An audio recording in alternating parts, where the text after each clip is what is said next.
He's like a completely different person. I don't even know him anymore. What are you telling me? That we killed someone last night? Something bad. You know something's happened to you. It's the shooting star. What are you gonna do? Knock my block off.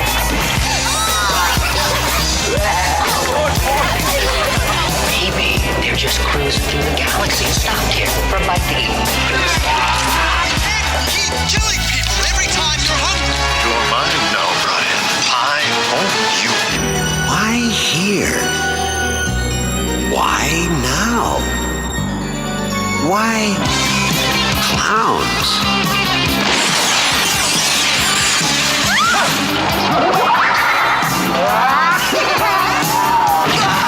Hey everyone, welcome back to another episode of Sleazoids, the podcast where we go down the rabbit hole of 20th century genre fare, from the most influential canon classics to the trashiest exploitation films we can get our hands on, and invite you to tag along in helping us create a canon of sleaze.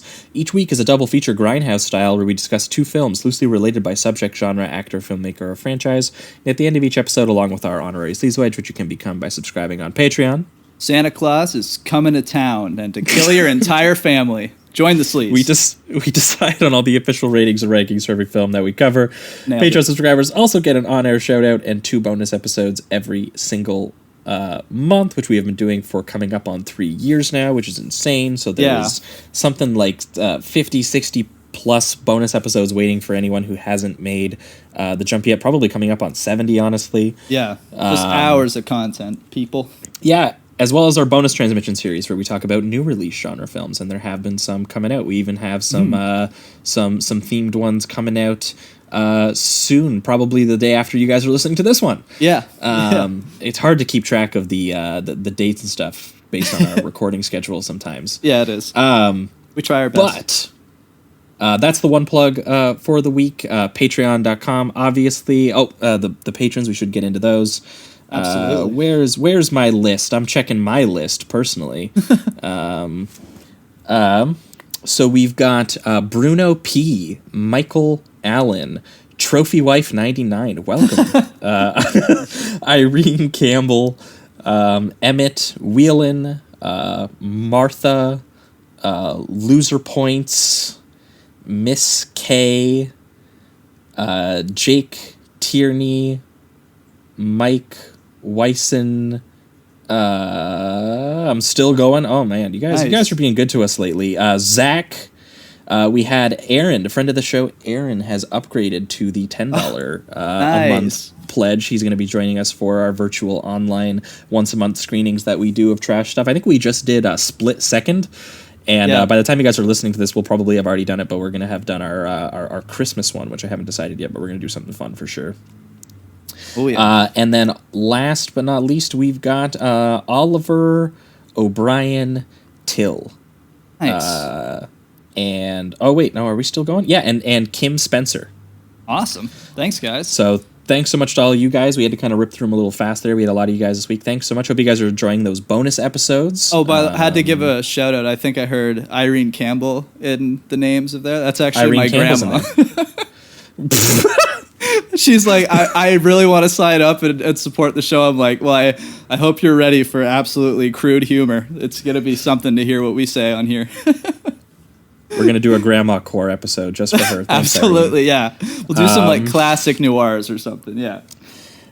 But that's the one plug. The other plug for the week, as always, is Apple Podcasts. If you guys are listening on Apple Podcasts, give us a good old rating and review down at the bottom. Helps us climb the ranks over at iTunes and helps us find new listeners. And then the other plug, actually, we have one new one to introduce because I forgot to do it last week. We've got merch. Yeah. I'm actually wearing one right now. I'm stoked on it. There we go. Cool. Yeah, we've got some Sleazoids merch. It's the logo poster artwork that we had drawn up for us by Trevor Henderson, one of the great Toronto horror artists. He's awesome. Really great.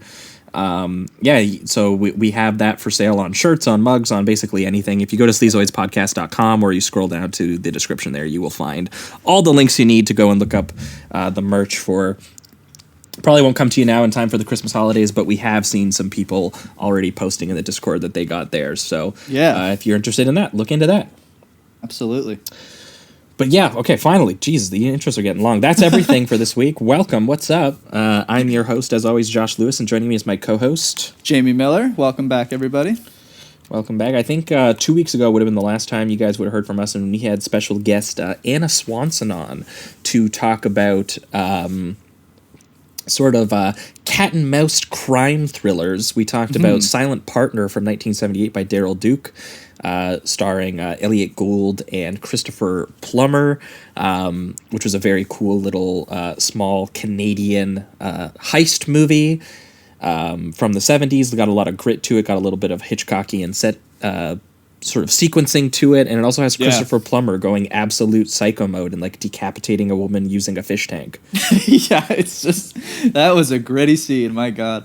Yeah, great and film. Elliot Gould robbing his own bank. So there's some good times to be had there, and we paired it with Martin Scorsese's remake of J. Lee Thompson's Cape Fear from 1962, but Martin Scorsese's remake from 1991 starring Robert De Niro and Nick Nolte. We went, which is, as we mentioned, it's Martin Scorsese being possessed by the spirit of Brian De Palma. Basically going full psychosexual slasher mode with what was originally kind of, like a sweaty Hitchcock riff. Yeah. So pretty amazing stuff.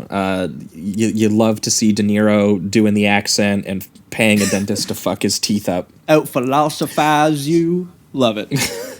You got it. You gotta love that. So that was 2 weeks ago. If you haven't heard that episode, that was any podcast listener of choice. That was the free episode. But last week we did your guys' Patreon voted episode. Once again, we've introduced some democracy around these parts. Anyone who's a patron now votes on one of the episodes we do every 2 months. And we did that episode. You guys chose Cronenberg, which was a good choice. We did Dead Ringers from 1988. Kind of Cronenberg in a little bit more, I mean, not that he's not sad and artful even in his craziest movies, but definitely a little bit more low-key from the body horror meister, and a very, very excellent dual performance by Jeremy Irons playing the twin brothers who end up creating gynecology instruments for mutant women and going down a junkie rabbit hole. It was a lot of fun to talk about that, and we paired it with David Cronenberg going gamer mode in 1999 with Existence. All kinds of things like Jennifer Jason Leigh plugging consoles into people's like back buttholes that they create. They even have that like lube scene where it's like they lube it up and put the finger in. Like, it's just, that is a wild movie. Not the future of gaming for me personally, but yeah, David Cronenberg. I'll stick with the controller, the wireless controller. I think I'll stick with, but beautiful. So yeah, if you want that episode, that was patreon.com/Sleazoids podcast. That was last week's bonus episode. But this week, we have a special guest joining us to kind of stick in the horror realm, because we finished up Spooktober, we finished up Noirvember, and we just went straight back into the horror films with Cronenberg there a little bit, although Existence has a bit of that action conspiracy angle to it a little bit. Kind of a weird mode for him, honestly. But I'm going to let him introduce the films. This week we have Cameron from the podcast About List podcast. Cameron, how you doing? Pretty good. Thanks for having me on, guys. I appreciate it. Yeah, thanks for coming. So I brought Killer Clowns from Outer Space, directed by Stephen Chiodo, from 1988, and with it I brought Brain Damage, also from 1988, directed by Frank Henenlotter. Hell yeah! Now, what was the thinking on this pairing here? Well, I mean, they're both from 1988, for starters. Hell yeah. But they're both like kind of like comedy horror movies about creatures that like, I guess, suck stuff out of people. That's true. They eat people in different ways, but it both have to do with sucking, I guess. Absolutely. Yeah, well, I mean, we were glad that you were going to bring on, because I mean, Jamie, I hadn't seen Killer Clowns. This was actually my first time watching Killer Clowns. Jamie had seen Killer Clowns and he loved it. Yeah, but I had seen Brain Damage, and we had recently just done Frank Henenlotter for the first time on the show in October with Basket Case, and I couldn't stop talking about how awesome Brain Damage was on that episode. So I was very excited that someone brought Brain Damage on. Oh, very nice. But yeah, we're gonna get real weird here. We're gonna talk creature features, little rubbery little monsters that want to suck goo out of people. And there's no. I also like that there's kind of like no explanation behind either of these, like where these things like really come from, or there's no attempt at lore. These movies know exactly kind of like what they're doing. Yeah, 100%. But that being said, I think we are just going to jump right into it here. We're going to start off with Killer Clowns from Outer Space.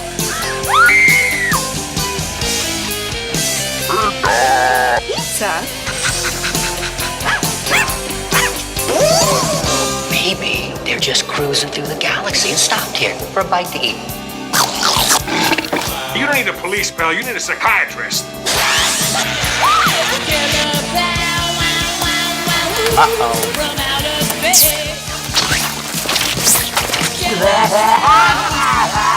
They want to play games? They're messing with the wrong guy.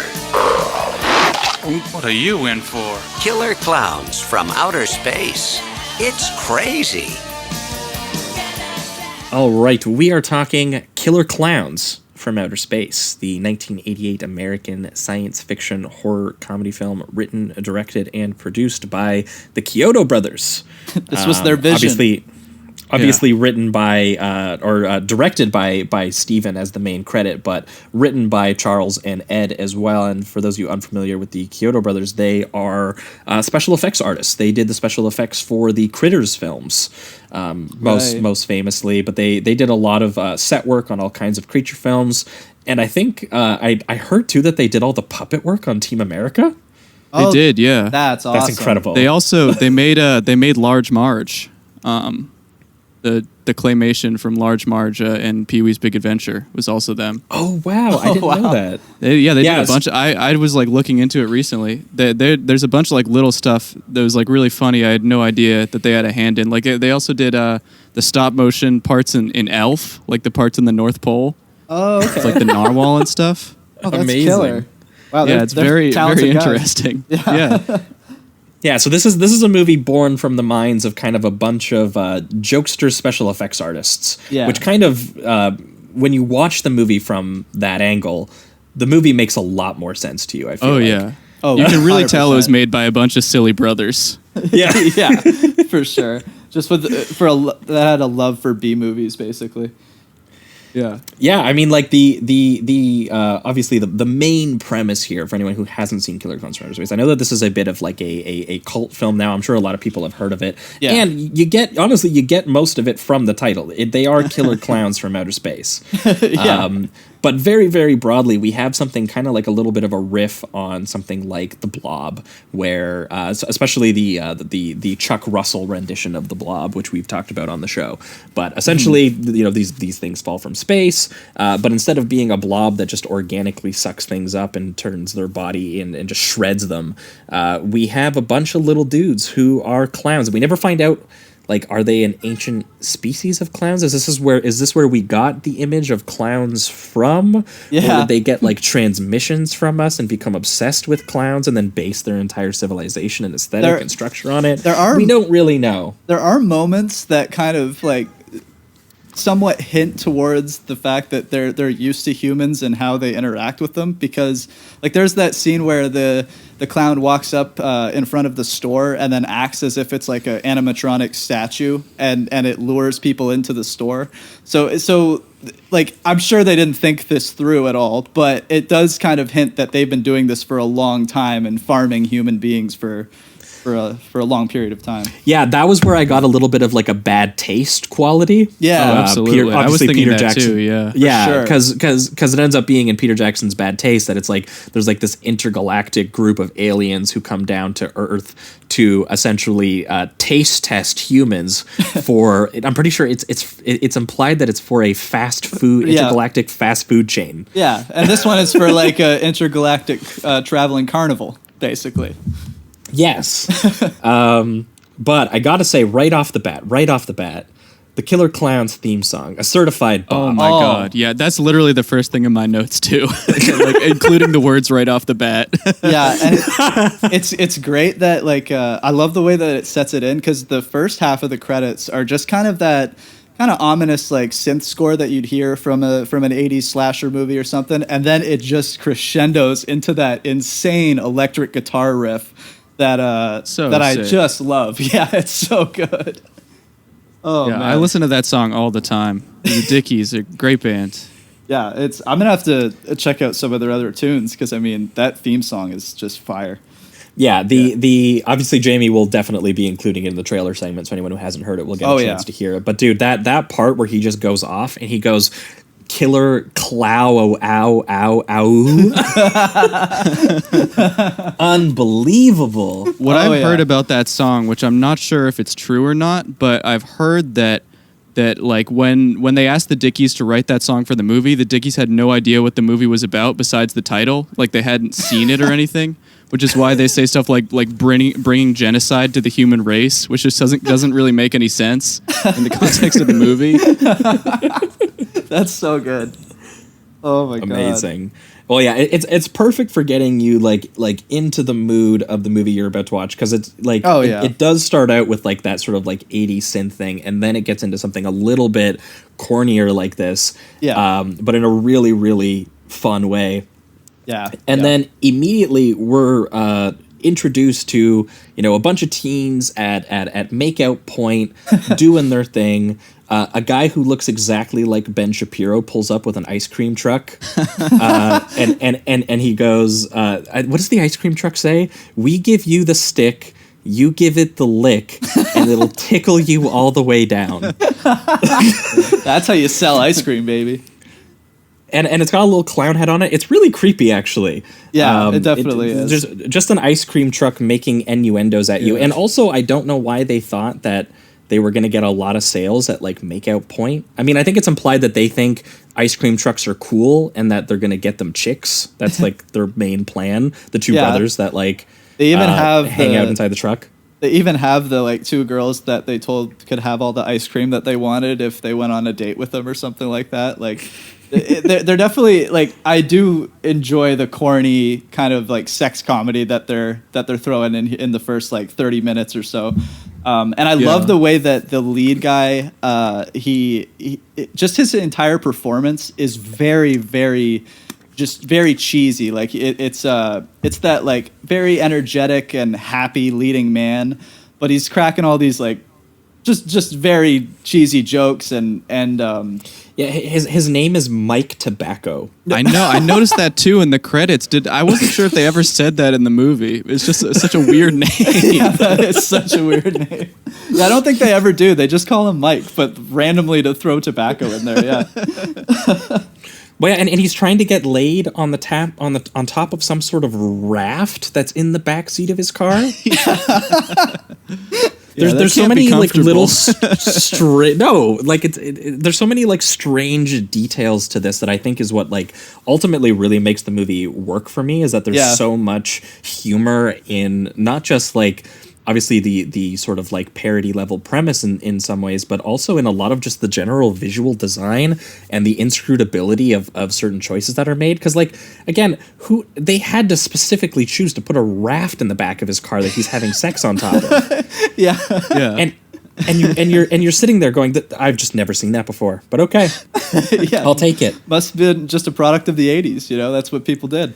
They went out to Makeout Point, inflated the raft, and went to town. But the girl's not that interested, actually, because they see this object fall from the sky, this glowing object, very Blob style. They even throw in a reference to the Blob by having the old country bumpkin dude with, with the dog be the first one to discover. And he happens to be reading a book about Halley's Comet or something like that. And he's like, that's in my book. Yeah, we're going to be on rich. the page he's on, too.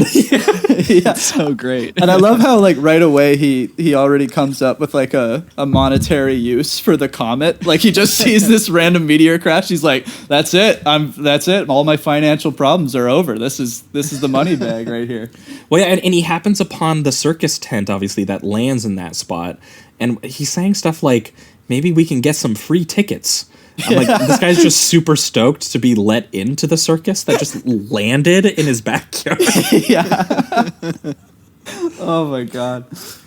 And that's either way. There's a lot of really incredible detail to this, but essentially the clowns are inside this circus tent that fell to Earth, and the people start discovering, obviously, that it's there. And the clowns. What's interesting is the clowns, like as Cameron kind of pointed out, like they're not here overtly, as it seems, to intentionally like start hunting down humans. The humans actually come across them, and then they start kind of making their way into town, like kind of like Romero style. But like they trap his dog in a net, and I can't remember. I think the two kids end up finding the tent and going through it, and it's just like this weird like psychedelic version of like the Death Star from the original Star Wars. Yeah, That design is so awesome. I mean, it looks like one of those like the covers of like a '90s physics textbook, but like with more colors. You know, dude, that's spot There's just on. like stripes and triangles everywhere. It's so great. Yeah, it's just And they have, like, like, the, it's just like yeah. They have like the popcorn maker like controls on the like there's just so many good details. The like when they get into the like cotton candy cocoons room, I love the detail that each one of the cocoons has like a coat hanger hook on the top. yeah, it's unreal. It's basic. It's like like you said, Josh. It's like a funhouse Death Star, basically. And like even I love the way that they press buttons randomly on this elevator and it just takes them to a different part of the ship. And then they have this really awesome like matte painting of the core room or whatever, and it's just huge. That's what I was thinking. That reminds me of the part where like Ben Kenobi is like twisting the little things in Star Wars, and they do it the same way. They use the same effect, which is you have like the one portion of the frame which is the set, and then the rest of it is a giant matte painting that you use the perspective of the camera to make it look like it's an extension of the room. So they use the exact same effect that they use in the Death Star to make it seem huge, but for like a giant like ghastly primary color lit like room of just giant tubes and gears and stripes and buttons. It's really cool too because it has this like on the outside it just has that carnival effect, and then when you go in it and they go through all the floors with the elevator, it just gives a really good sense of how big the spaceship actually is, and it's cool that it has this illusion of the carnival, and then when you go in it honestly looks like it's like thousands of stories and just absolutely massive spaceship. So there's also really cool rooms that design. just make no sense. Like near the end, there's a room that they run in, and it's a series. There's just a series of like moving back and forth from left to right on the frame of just like doorways without doors. Yeah, and they're all different colors, and it's an entire line of them that run. They have to run through it, but they go at like different intervals, like different paces. So like it doesn't, like I was just like, what is the purpose of this room? Like, what's the room itself? Like, why do the clowns have it? Like, they have rooms with like big like monster cutouts too that they walk past. Like it just looks like high school set, like theater set pieces. Like it's very weird. It really seems like they just like found a bunch of stuff and were like, yeah, this could be clown stuff. Yeah, for sure. Like they have traps too. Like there's two of them. One where they're sliding down the pole, and then there's this like giant eel that's gonna eat them if they go down one more. I love that. Yeah, that was so cool because it's like that's in the movie for like 1 second tops, but they still made like a big like Sarlacc thing. Just for that. And then they have the trap where the two ice cream guys, they get put into the ball pit or whatever. So there's like some stuff that reminded me of like there was this old amusement park kind of place called the Wild Zone back in the day, and it gives me just those vibes when I'm watching this. Oddly enough, as I'm still watching these killer alien clowns kill all these people, it gives me like I also love the idea of Cameron bringing up that they're just like yeah, that's clown shit. Throw it in, get it in there, because that's also the excuse that they literally use in the text of the movie. Yeah, because obviously the set piece, there's a little bit of a set piece as Mike and I think it's Debbie, his girlfriend that they were making out. They escape from the clown spaceship, and they have so many weird reactions to things. Like when they find the cotton candy corpses, and he's like, yeah, this is just a cotton candy factory. She's like, nobody stores cotton candy like this. Like, what are you talking? This is not like, you don't have a reference point for what you're seeing here. Yeah. Yeah. And they do, again, like they have the little hangers, as Cameron mentioned, but they're also storing, like, because it's revealed that it's obviously there's corpses and bodies inside the cotton candy, and so they're storing them on like what basically looks like Texas Chainsaw like meat hooks inside like their little fun house that they have. But then one of the clowns catches them, and he fires a popcorn bazooka at them as they're like running their way out, and she screams, "Popcorn? Why popcorn?" Yeah. And he just goes, "'Cause they're clowns." It's such an awesome line. I love so too good. that like at that point, like obviously the popcorn, something happens with the popcorn later, but at that point in the movie, it's just like, oh, that just doesn't do anything. Like Yeah. they just threw It just popcorn sticks to at them them. basically. And Yeah. I like that it takes like a good 30 to 45 minutes before those things start to actually evolve into the weapon that they originally had them planned for. Because you kind of forget about them until it goes back to Debbie and she's just dealing with all these popcorn monsters in her bathroom. Yeah, it's great. Yeah, you Little definitely surprise. forget about it for a while, but they do set up a lot of the stuff that they do. And we should mention, this is another one of those movies we've talked about on this show where it's one of those movies that it's based around like a singular joke, and Yeah. it just hits that joke over and over again. And sometimes that doesn't work. Like something we're going to talk about next week, for example, does Do it as a similar well. thing Yeah. and doesn't do it as well. But every once in a while, there's one where they just explore every single aspect you possibly could of a premise.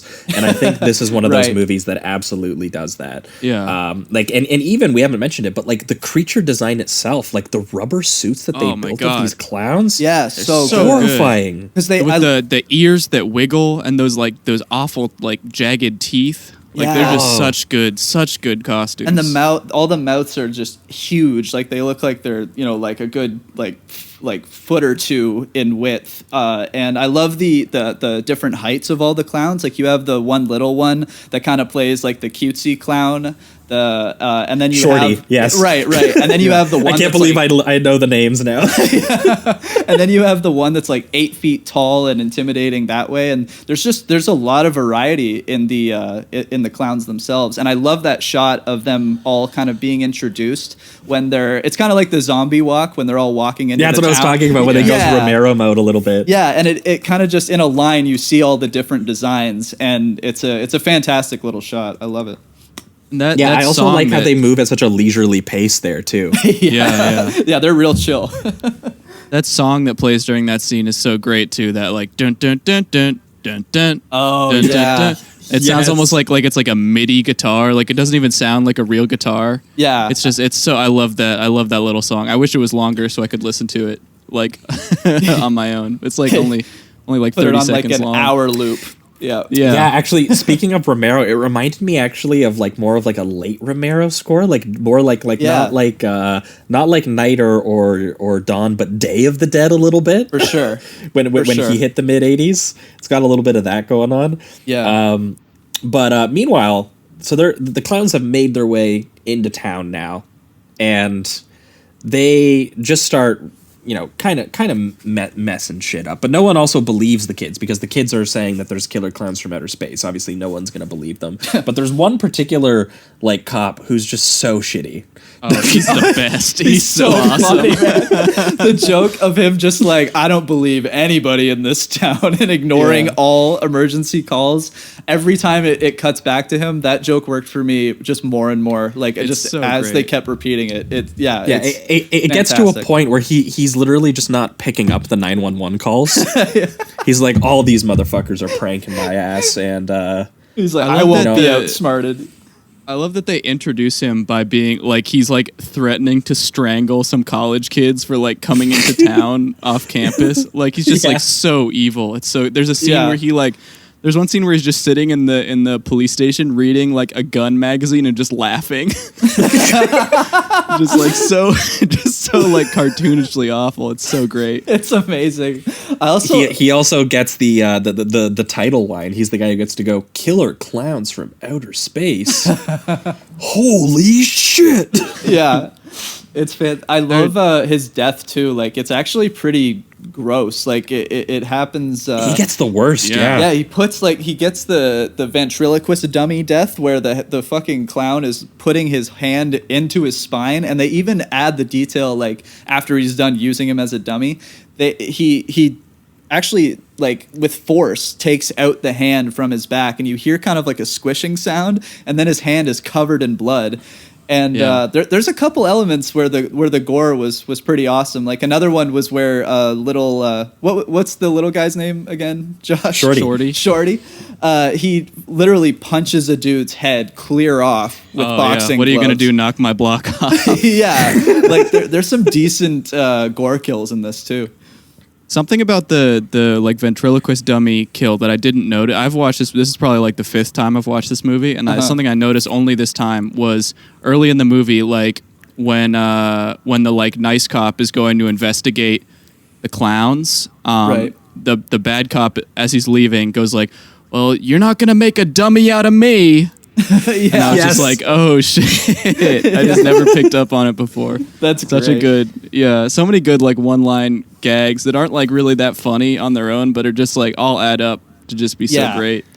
One thing I really ended up liking about this was that there are a lot of like comedy horror films out there that play to you as kind of like there's kind of like a sense of just like random gag after gag after gag. They really do feel like they build these gags. Like you can tell that these are comedy people, and even just including a line like, "You weren't going to make a dummy out of me," and then going back and literally having a horrifying sequence where that man is turned into a ventriloquist dummy. Like, it sounds like simple, but it's that kind of stuff that just leads me to believe that there is a lot more thought being put into by the Kyoto brothers than like in other horror comedies that I've seen, for sure. Yeah. Like even something like, I obviously love early Peter Jackson, but one thing that did hurt bad taste a little bit for me is that you can tell that that's a movie done like literally just without a screenplay.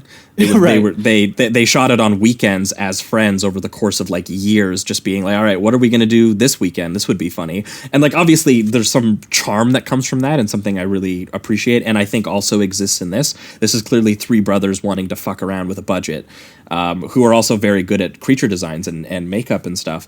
But there was something actually strangely kind of cohesive and brisk about this. Like I this was my first time watching it, and I'd heard a lot about it. It was one of those ones where I had seen like the VHS cover back in the video stores back in the day, and been like, that fucking freaks me out. I'm not going to touch that one.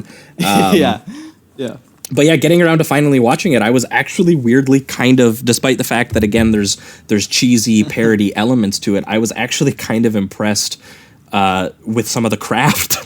Yeah, definitely. And the construction. I even liked the acting. I liked as well, because a lot of the time with these more I don't know if like is this considered a low budget film? I don't know what the budget was. Let me look it up real quick. 1.8 million. So yeah, that'd be low budget. Okay. With that, like a lot of the time when they're doing these, it's no basket case budget, but yeah, yeah.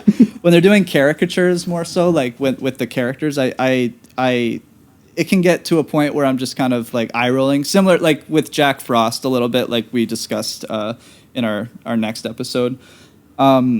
But with this, I really appreciated everybody's like the amount of cheese that they were implementing in their performances. Like I really like Dave's kind of like wannabe hero cop thing that he's doing. Like there's this one part where he's talking to Mike, and they're just discovering the or looking for the carnival thing, the spaceship, and it's not there.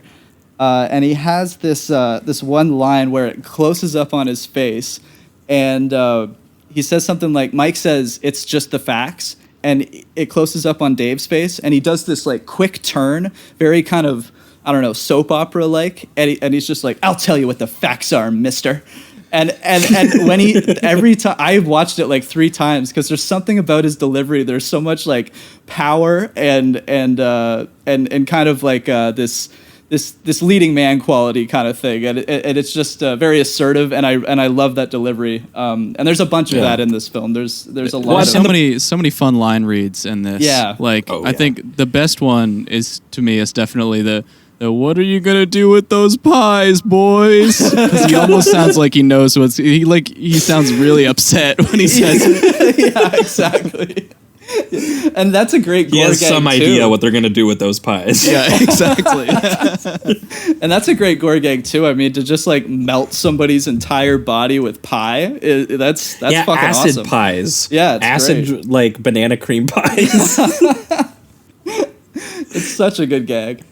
One of the scenes that I love in this movie, I think it's not real. I wouldn't call it really a scary movie at all. You know, it No. definitely has like horror trappings, but I think one scene that I think is genuinely really creepy is the scene at the like fast food place where like there's that family with the little girl and they're all eating inside this fast food place, and the big fat clown is just standing outside the door and just like beckoning this little girl. Yeah. And she kind of stands up and starts walking towards him, and you see he's holding like a big like cartoon hammer, like a mallet behind his back.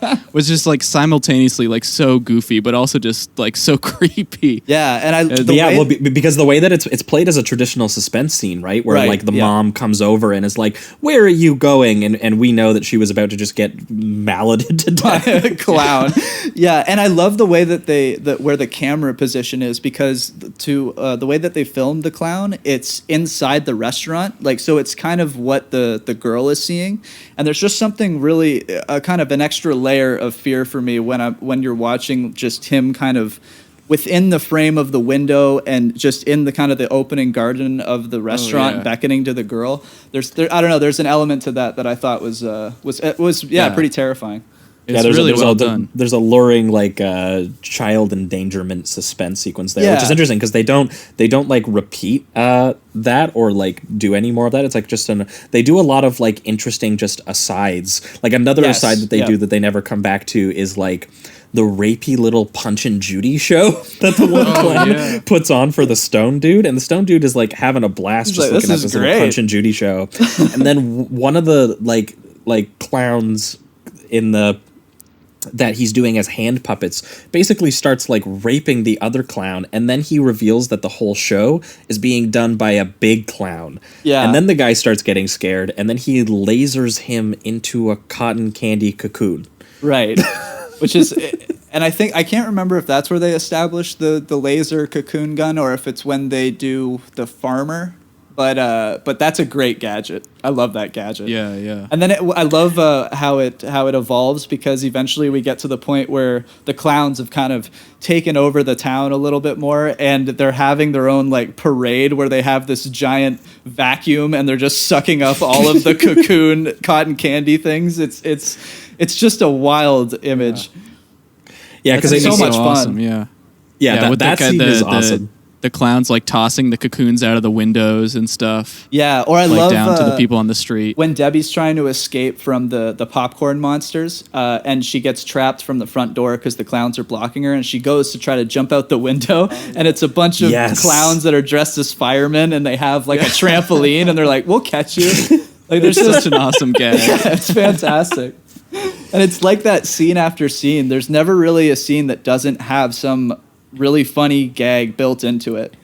Yeah, that's also so absurd that it actually is kind of horrible. Like this idea of you're scared for your life, you're trying to run out the window, and you look down, and there's a bunch of just clowns being like, obviously they're being kind of absurd and adorable because they're trying to help you, ironically in a way, like the image of helping you. Yeah, but they're just a bunch of evil-looking, horrible rubber clowns. It's like when they also deliver the pizza. It's three dudes delivering a pizza, and then they open up the pizza box, and Shorty is in the pizza box. I don't even know how he fit in. It doesn't even make sense. It's so good. Oh man. But what was the scene that you were talking about? Yeah, the popcorn monsters. I love those. Like just the concept of like clown larva. Like just the idea that that popcorn is like clown eggs, and they like hatch. It's just so. Like it's you can like you were saying before, like you can just tell like this is just a bunch of brothers in a room where like, okay, what are clown things, and then just like came up with, because I don't even know if I would think of that if I was just trying to think of like clown stuff. I don't know that I would think popcorn that hatches into like a clown worm. Like I don't even know where that came from, but it's so awesome. It's such a good idea. It's so creative. And they even do like they do all the classics too. Like they have the whole I think it's before the guy gets reamed by all the pies, they have the clown car gag as well. Oh yeah. You gotta have one of those. Kill a guy. And it's funny One too of my because other- it ends up being kind of a plot device in a sense that it's what saves Dave from the finale explosion, which we'll get to. They can all fit into the clown car. Yeah. So I like Yeah. that kind of aspect of it too. It's used later as a tool. I also love the balloon dog that like tracks Oh, for them. yes, I forgot to mention So the balloon great. dog. That's amazing. Yeah. And they play there's it so like many- yeah. they don't animate the balloon or anything like that. Like they leave it just as a normal balloon, but then they just have sound effects of like a dog and the clown Like sniffing and barking yeah, and stuff. and then yeah. the clown acts as if it's actually giving tension to the leash and stuff. It's just so comical and so ridiculous. I love it. Yeah, that scene's good, and then also because there's just so many. Half of this review is literally just going to be going through all the These different amazing gags. gags. Yeah.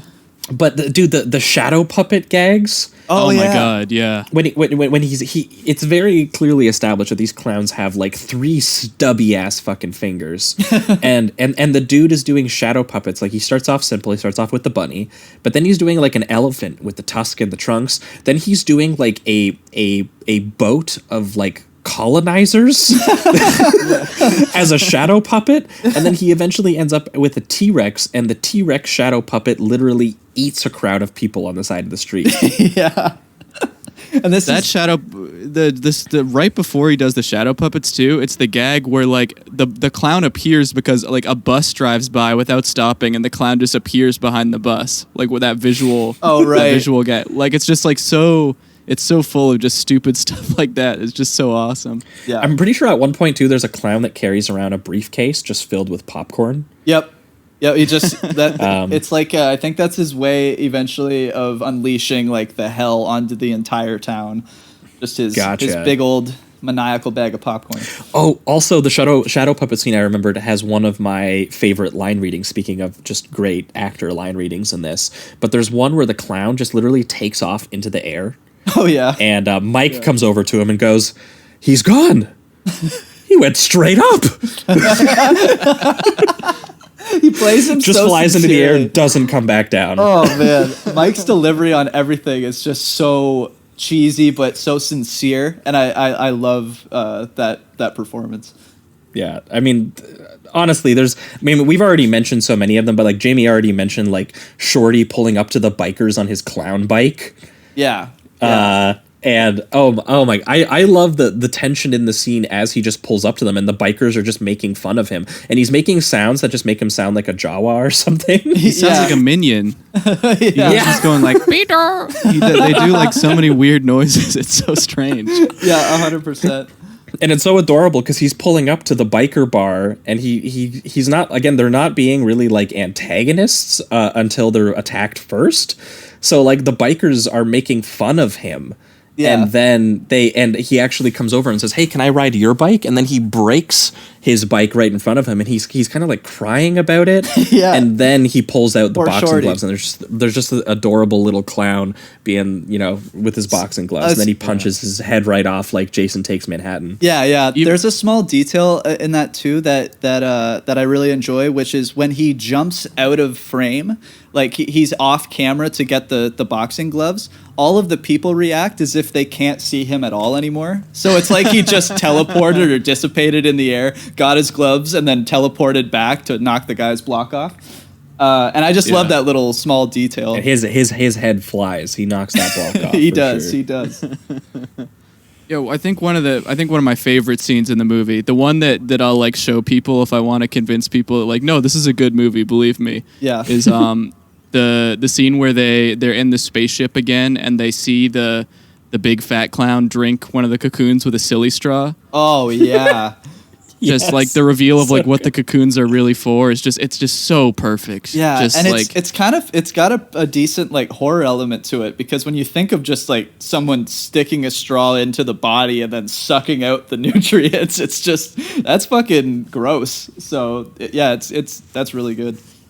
Yeah, I mean, yeah, like that, the crazy straw sucking thing, that's another one of the few moments that is like just genuinely kind of horrifying a little bit. Yeah. Alongside the dummy one, I think, is also pretty creepy, and then the child luring one. I also realized too, I didn't realize this until looking back at my notes right now, but I wrote this detail down, which actually ties into the child luring thing too. So when he goes back to, there's a lot of time spent obviously on this cop who is just denying 6 million calls that clowns are raiding the pharmacy and killing people and chasing them around town. He's just ignoring every single one of those calls. Even the cops' calls. And yeah, and he's yelling like stupid kids and their pranks and blah blah blah. There's a detail that in the background of his head there is a 30 missing kids poster of all the kids that have gone missing around town. I didn't even notice that. That's very funny. Oh, that's so. It's such a negligent cop. It's unbelievable.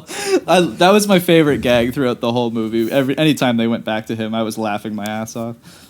Well, yeah, dude, he doesn't even read the clown his Miranda rights when he takes him in. Yeah, you gotta He's like, you ain't got no rights, you red-nosed freak. I love he doesn't even like try to take off the costume or anything either.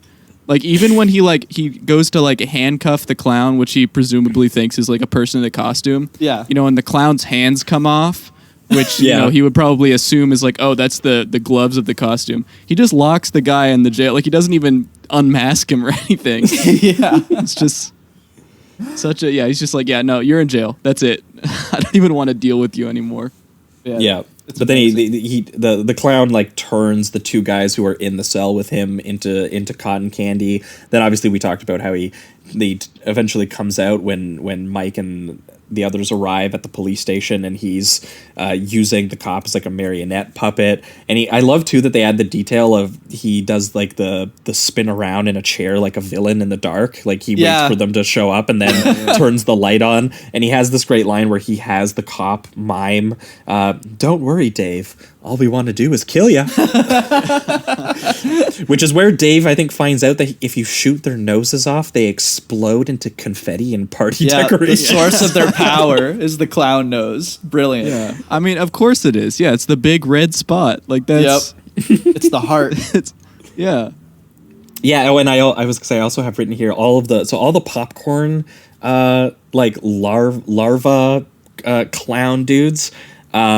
I totally forgot about the gag too, because like there's obviously she goes into the shower and the popcorn is like, you know, moving around on its own on the floor. But I forgot too that they have them like come out of the cabinets, and then another one comes out of the trash can, and then the last one comes out of the toilet. Right. and you're basically just looking at like what looks like a spider leg with a clown head attached to it. It's actually it's creepy as well. Yeah. But this all leads to a big finale where they have to make their way back to the spaceship, obviously, and they make their way to the amusement park, and they get the ice cream guys to tag along because is it Mike or Dave tells them that Debbie has sisters with big boobs who like ice cream? Yeah, roommates. Yeah. On the way to the amusement park is actually another one of my favorite line reads where like they're like trying to figure out where to go to like find the clowns, and they're like, where if you were a clown, where would you hide? And then they just go, the amusement park, and the Terenzi brothers just start like cheering and laughing like they're gonna be like going on rides or something when they get there. Another let's go. Another aspect I really like about the ice cream clown brothers is they eventually use the ice cream clown mascot as a way of like controlling or hypnotizing the clowns briefly. So good. It's like their cult leader or something. They're like, "I am your clown god." It's just that was hilarious. Yeah, and it makes them also, not totally useless in the film, which is great. No, well, and I mean these brothers, it's been established since scene 1 where they were pulling up to Mako Point with an ice cream truck. For some reason, they thought that was going to get them girls. But their whole interest in all of this is to get girls, obviously. Oh, yeah. And you even know the what, saving brother? the world part. They do. That's right. They end up in that ball pit with the lady clowns. They fall into a booby trap. I love how they're like, "Are you Debbie's roommates?" It's like, yes, that's exactly what they probably look like, for sure.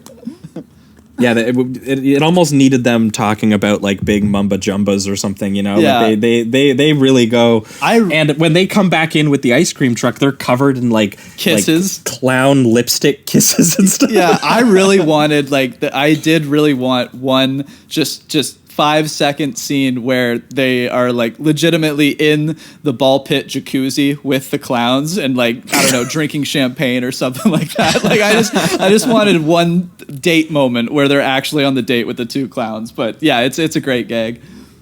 There's also the conversation that they have when they're like walking through. We kind of talked about this at the beginning a little bit, but I love when they're trying to like talk about like where they think the clowns came from. Yes. And just like the possible explanations they come up with are so funny. Like the idea that like, oh, they're just aliens that just happen to look like clowns. Like it's just a coincidence that the spaceship looks like a circus and there's popcorn. Like there's just the idea that it's all a coincidence. It's just so great. Yeah. They just think of them as some sort of like animal from another world. Yeah, that's the line. They say animals from another world. And then it's also they say like maybe they're ancient astronauts and our idea of clowns just comes from them, which is also so funny. Like the idea that like humanity met these aliens, and instead of like being like oh, these are Mesopotamian gods or something, like no, they're these are clowns. We're gonna turn the symbol for happiness and entertainment. Yeah, exactly. We're gonna make them the symbol for getting hit in the face with a pie. That's how we're gonna revere these aliens. Yeah, and one of the guys responds to that going, well, why aren't they funny then? Well, I would argue that they're hilarious. They're pretty funny, but if they, I guess if they were trying to suck my blood out of a cotton candy, I'd be less amused. A little less, for sure. Yeah, I'd be less amused by that. But yeah, this when because you get to explore more of the ship funhouse in this one, where there's like dinosaurs and monsters, as Cameron mentioned at the top of the show, but then there's also the ball pits and the various rooms with like there's one part where they just start freaking out because they keep opening doors and they just lead to other doors that are smaller. And they're like, another door. Willy Wonka. And there's clowns like shotgunning confetti. There's a giant fire pole that they take down at one point where there's a like a clown monster chewing up.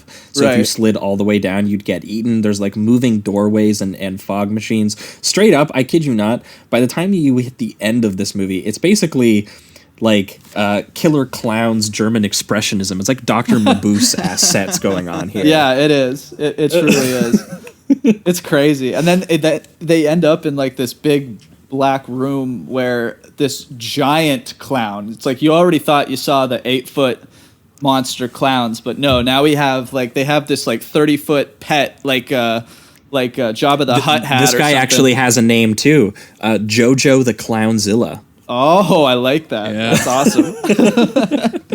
But yeah, it's like, I don't know if it's like their god or it's like a pet that they've been keeping to kill anything they can't kill themselves. I don't know, but it's this 30-foot giant monster of a clown, and it destroys like the ice cream truck and all that. It's great.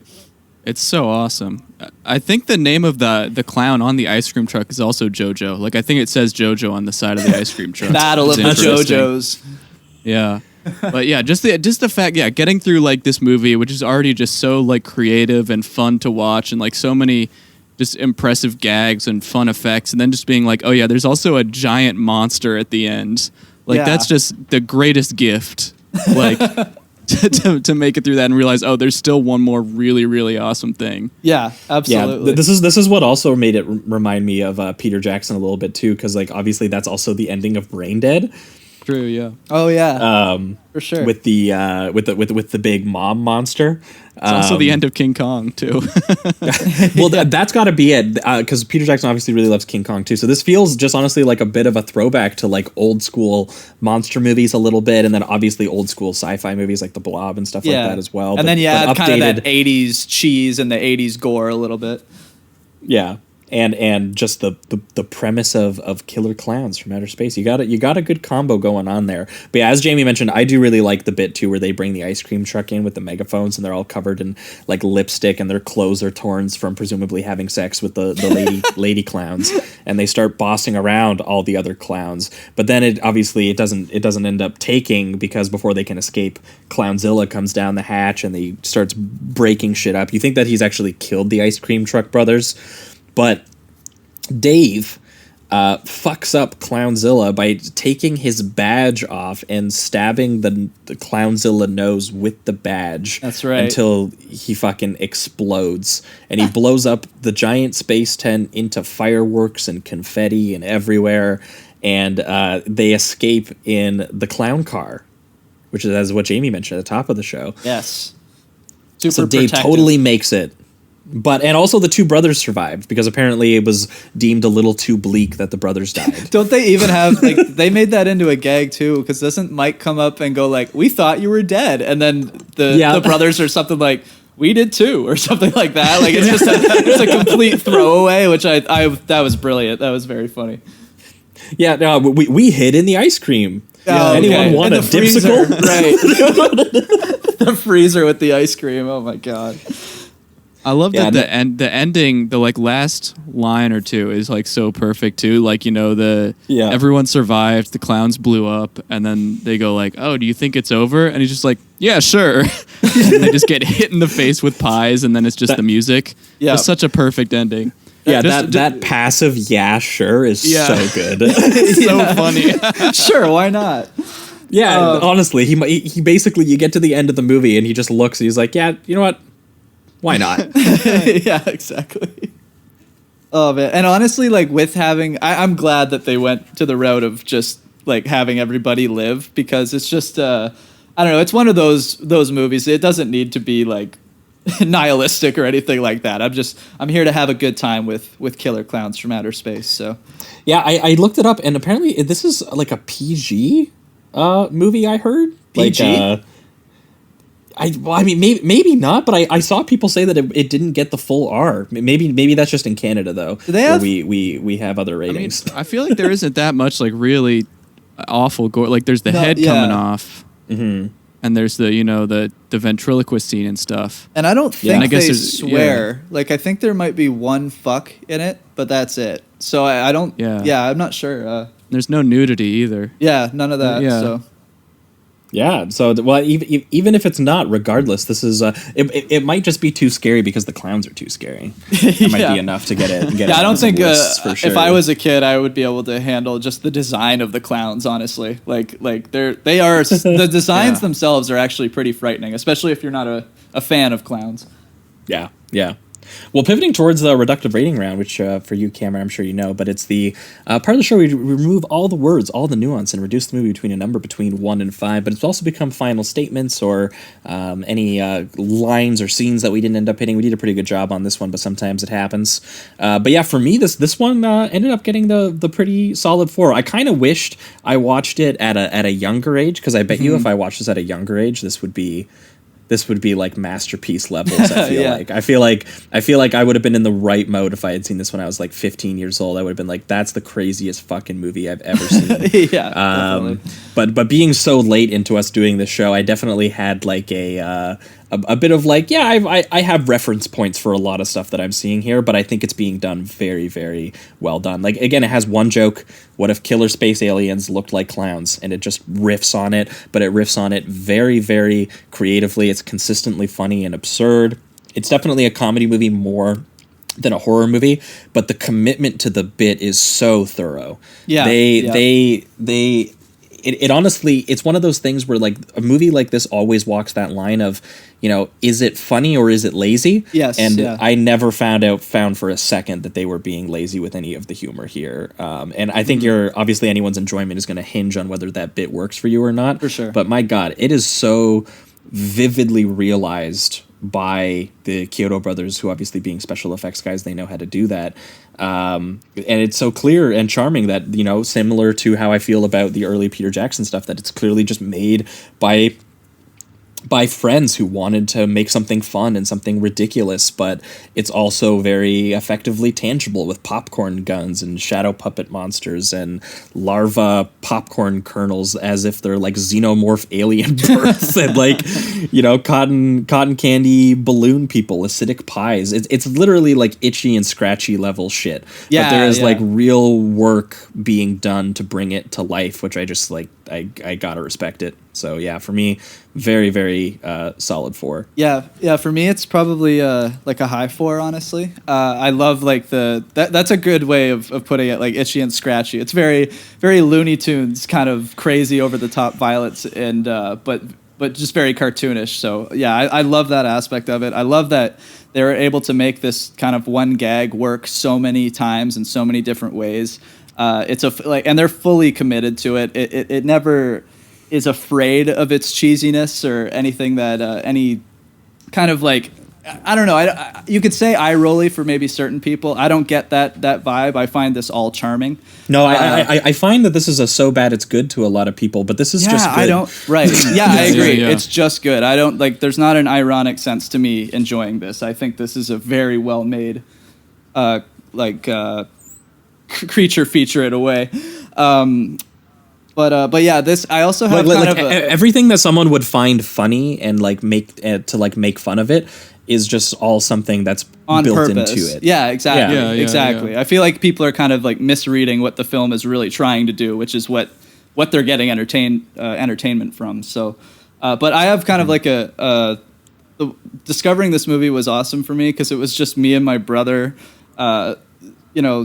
baked in my How it should be watched. Right, just exactly. You and 2 other brothers. Me and my brother baked in my parents' basement, just looking through Netflix, trying to find something outrageous and stupid and something to laugh at. And we just we hadn't even heard of it at the time. So it was really like discovering a gem. And ever since that, it was about 10 years ago, I guess, I watched it for the first time. I've watched it like at least once every couple years. And I just get endless entertainment from it every single time. The gags are fantastic throughout the entire film. And yeah, this will always be kind of like a near and dear to my heart kind of film because discovered it with my brother and it's fantastic. So yeah, 4 out of 5. Hell yeah. For you, Cameron. For me, this is a pretty easy 5 out of 5. This Hell is yeah. this is one of my favorites. I totally agree with the so bad it's good thing. It's not bad. It's just good. Yep. Like I feel really strong. I get really annoyed when people call stuff like so bad it's good because it's like if you enjoyed it, doesn't that just mean it's good? Like yeah. I like to show this movie to people to be like, okay, here like watch this and then try and tell me like it's bad. Like there's clearly so much thought going in. Right. It's exactly what I look for in a movie, which is just like super creative, super fun. You can tell they had a lot of fun making it. Like infinitely rewatchable, and you could like watch it on your own or with friends. It's just pretty much perfect to me. I love it. Yep. It is awesome. No, again the wealth of kind of like visual imagination of it too. The design is incredible. That's what I was really taken with because like being special effects guys, these guys really did know how to realize everything that they were doing. And yeah, some of it is like silly. It's like, yeah, it's clown shit. But dude, they just take that as far as they can go. And there are so many people who would have stopped dead at like, not having like who else would have honestly, I don't know who else would have came up with like, balloon sniffing dogs. Tracker, and like it's one of those things that it seems so simple when you finally sit down and like watch the film and it seems effortless in a way, but like there very clearly is so much work being done on this. And I heard that they went pretty significantly like over budget and stuff like that because they kept just coming up with new ideas. To put so much work into the actual special effects designs and stuff that they were doing, and they made a lot of it themselves, obviously. Yeah, you can really tell it was a labor of love. Like it may not have directorial flair, or like neon lighting, like a lot of stuff that people love from the 80s do, but it's just like it's just pure creativity to me. It's just for sure. I agree. Sweet. Well, I think that will wrap it up for Killer Clowns from Outer Space. We're going to be right back, and we're going to be talking about brain damage. It's gotten into him. Sometimes everything glows with a different kind of light deep into him. What are you telling me? That we killed someone last night? Something bad. Tacky. Something slimy. What are you doing? Something very, I know something's happened to you. very Hell is that? hungry. You can't keep killing people every time you're hungry. You're mine now, Brian. I own you. Gotta get out of here fast. Go where? You're a wreck, Brian. Leave me alone! Whenever you want to stop hurting, you come to me.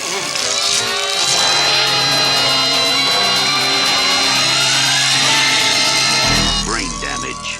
It will turn you inside out.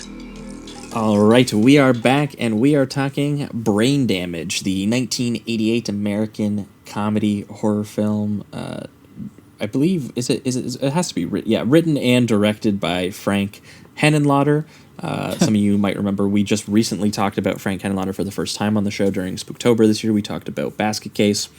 A brief recap for anyone who missed that. Frank Henenlotter, very, very cool underground exploitation filmmaker, grew up loving the exploitation genre and this exploitation movies, which he watched a lot on 42nd Street. For anyone, that's the New York grindhouse where the name Sleazoid Express even got made. So he's a true a real deal exploitation filmmaker. He always said that he never even considered himself like a horror filmmaker or a comedy filmmaker. He always said exploitation was the way to go. There's something more sort of like punkish about that to him. Was that probably where like we were discussing it with Basket Case, where it's like, sure, there's strange elements to his movies. There's like that creature monster stuff and like the horror elements, but we found ourselves really caring for like the drama that was going on between the meatball and the brother. Yeah, well, I think the way that he kind of viewed it is that that exploitation films were kind of defined by, I think, as he called it, like an attitude. Okay. He said that it was like that any Hollywood studio can technically make a horror film. Yeah, that is not describing what makes an exploitation horror film, different. Or same with a comedy film. Studios make comedy films all the time. It's a different kind of comedy to him. And yeah, when we started with Basket Case, like obviously an absurdly gross and grimy, like no budget 16mm splatter movie. He basically considered like one of the early splatter movies, just in general. Okay. He shot that on like, I can't even remember. It was I think it was like $25,000 or $30,000. Yeah. He made it with like 4 people. And it's a movie obviously about the conjoined twin brothers. One a sort of like normal upstate New York dork, and the other a murderous meatball that is like attached to his abdomen. And they are forcefully separated from each other by their abusive father, who views them both as kind of like this little monster. And they are forcefully separated by their father, who hires New York's filthiest medical professionals to perform that surgery. And eventually they go out into the world. They go into Times Square. They stay in a filthy little motel, and they plan revenge on the people who separated them. But at a certain point, as Jamie mentioned, it transitions into like a very weird, bleak, like midnight movie melodrama. Yeah. Where like you really do care about the brotherly relationship. There's something sensitive having there. And I mean, Angelo brought it on and talked about it a little bit in the context of sort of like, how we sometimes treat disabled children and disabled siblings. And that's, Bilal kind of effectively emotionally gets at that with all of his screaming. That's all he does. He just goes, emotion, pure emotion. he pops out of the toilet. He's like, yeah, he's a man of passion. Performance. Yeah, yes, love it. But yeah, Henenlotter, the style is very New York City gutter trash guerrilla filmmaking of the 70s, like a Larry Cohen or a Bill Lustig, or but we were surprised when we talked about that film to find ourselves like kind of emotionally invested in the humanity of the shrieking meatball that shreds people's faces. And I think that's something that Henenlotter is very good at. He's good at both being incredibly funny, having genuine splatter horror sequences that kind of get under your skin and are graphic and gory, of course, and also somehow always having some sort of emotional undercurrent that actually the comedy doesn't undermine in any way. And absolutely. I would say the exact same thing is true of Brain Damage, which Brain Damage is a legit, it's an addiction allegory that works, and also as it's the original Venom. Yeah, definitely. That's true. That was my favorite element when I found out like that the brain thing talks and that it talks like a kind of like a classic leading man voice in a way. Like it's kind of got this. His voice is ridiculous. Yeah, it's so ridiculous. Great, yeah. It's fantastic. Which I heard was done by some sort of like TV host or something like that. That's the vibe I got. John Zackerl or whatever. Yeah, it's very cartoony in that way. Yeah. Which honestly kind of causes you to underestimate him sometimes. Absolutely. Just the way that he speaks. Yeah, because he's got that trustworthy voice where he's just kind of like, well, hi, how are you, sir? Yeah, just come on down. I'll give you the good stuff. Like it's just, just put me on the back of your neck and everything will be fine. Yeah, so good. Yeah, it's a great design too. Like, yes, just kind of like especially the way I think with how the voice sounds so inviting and nice, and with contrasting with how really awful of a little bugger he is, but like the design really reflects that with like he has those like weird little sad blue eyes, Yeah, and like moving eyebrows. Yeah, and he just kind of wiggles around. But then, like, when he gets on the back of Brian's neck, the way his jaw, like, unhinges and he has these, like, all these crazy, like, jagged teeth and, like, wiggly bits. Yeah, like a deep-sea and creature mouth kind of thing. Yeah. It's really great. It's really creepy. Yeah, it's fantastic. And it's, like, watching that over and over again, the needle kind of being like it protrudes from his mouth and then goes into Brian's neck over and over and over again.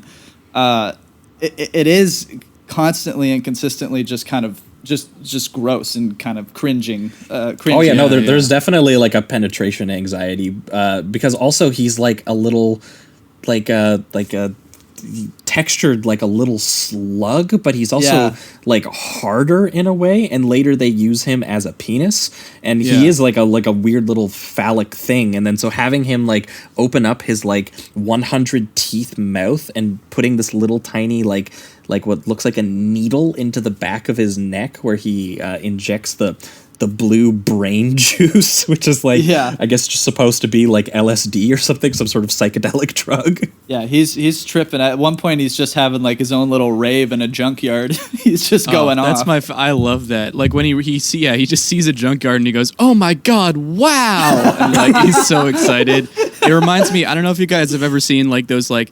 There's like this Reddit screenshot that's gone around a few times. That's like from like some psychedelic subreddit, and it's just like I can't believe my eyes. The world is so beautiful, and it's just like a picture of a dirty bathroom floor. Yeah, it just reminds me so much of that. Yeah, that's exactly what it is. He's like rummaging around the junkyard from street trash.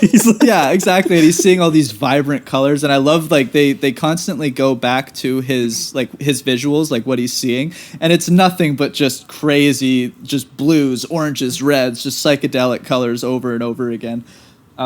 It puts you into it's a cool way of like putting you into his headspace, because this is a guy that it doesn't seem like he's had any issues before. This is a very new addiction problem, and just to kind of express the ecstasy that way was a cool way of doing it. Yeah, I love that. He definitely takes that element seriously.